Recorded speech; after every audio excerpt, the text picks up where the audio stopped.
Kailasa temple ప్రపంచంలోనే అత్యంత ఆశ్చర్యకరమైన నిర్మాణాల్లో ఒకటి. ఇది ఒక మోనోలిథిక్ స్ట్రక్చర్, అంటే ఒకే రాయిని చెక్కి నిర్మించారు. సుమారు 2 లక్షల టన్నుల రాయిని తొలగించి ఈ ఆలయాన్ని నిర్మించారు. ఇది ఆర్కిటెక్చర్ కాదు, ఇది ఒక మిరాకిల్. ఈ అద్భుత ఆలయం మహారాష్ట్రలో ఎల్లోరా కేవ్స్ లో ఉంది.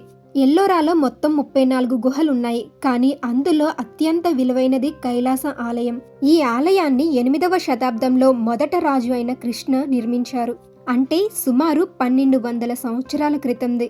ఈ నిర్మాణానికి ఒక పెద్ద రాతి కొండను ఎంచుకున్నారు. ఆ కొండ ఎత్తు దాదాపు 10 అంతస్తుల భవనం అంత ఉంటుంది. అదే కాకుండా అది ఒక ఫుట్బాల్ మైదానం అంత విస్తీర్ణంలో ఉంది. ఇప్పుడు మీరు అనుకుంటారు, ఇలాంటి కొండను ఎలా ఆలయంగా మార్చారు అని. ఇదే అసలు ట్విస్ట్. ఆలయాన్ని కింద నుండి కాదు, పై నుండి కిందకి చెక్కడం ప్రారంభించారు. ఒక్కసారి ఆలోచించండి, మనం ఏదైనా నిర్మాణం చేస్తే ఫౌండేషన్ నుండి మొదలు పెడతాం, కానీ ఇక్కడ ఫౌండేషన్ చివర్లో వచ్చింది. మొదట రాయిని తొలగించడం మొదలు పెట్టారు. తరువాత రోజులు, నెలలు, సంవత్సరాలు నిరంతరం చెక్కుతూ కొండను తరుగుతూ షేప్ చేస్తూ వచ్చారు. చివరికి ఆ భారీ కొండలో ఒక్క ఆలయం మాత్రమే మిగిలింది. అంచనా ప్రకారం దాదాపు 2 లక్షల టన్నుల రాయిని తొలగించారు. ఈ రోజుల్లో ఆ రాయిని తరలించాలంటే దాదాపు 11,000 లారీలు అవసరమవుతాయి. ఇప్పుడు అసలు ప్రశ్న, ఇది ఎలా సాధ్యమైంది? ఆ కాలంలో క్రెయిన్స్ లేవు, డ్రిల్లింగ్ మిషన్స్ లేవు, అడ్వాన్స్డ్ టూల్స్ లేవు. కేవలం సుత్తి మరియు చెక్కే పరికరాలు మాత్రమే ఉన్నాయి. వారు కేవలం ఇంత పెద్ద నిర్మాణాన్ని వాటితోనే ఏ మిస్టేకు లేకుండా ఎలా చెక్కగలిగారు? ఒక చిన్న పొరపాటు జరిగిన మొత్తం స్ట్రక్చర్ కొల్లాప్స్ అయ్యేది. ఒక్క మిస్టేక్ కూడా కనిపించలేదు. ప్రతి పిల్లరు, ప్రతి కార్వింగ్, ప్రతి గోడ పర్ఫెక్ట్ గా ఉంది.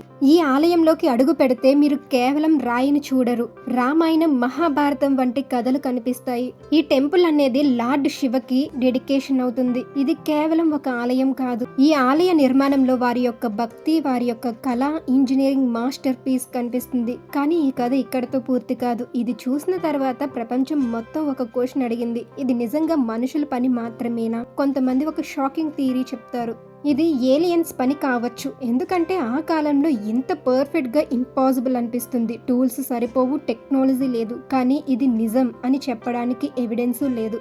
మరి నిజమేమిటి? నిజమేమిటంటే చాలా సింపుల్. ఇది మనుషుల ప్రతిభ, మన భారతీయుల కళ, మన పూర్వీకుల డెడికేషన్, వాళ్ళ పేషెన్స్, వాళ్ళ విజన్. అదే ఈ అద్భుతాన్ని సృష్టించింది. వాళ్ళు సంవత్సరాల పాటు ఎలాంటి షార్ట్ కట్స్ లేకుండా, ఎలాంటి మిషన్స్ లేకుండా కేవలం హార్డ్ వర్క్ తో, కన్సిస్టెన్సీతో ఈ ఆలయాన్ని నిర్మించారు.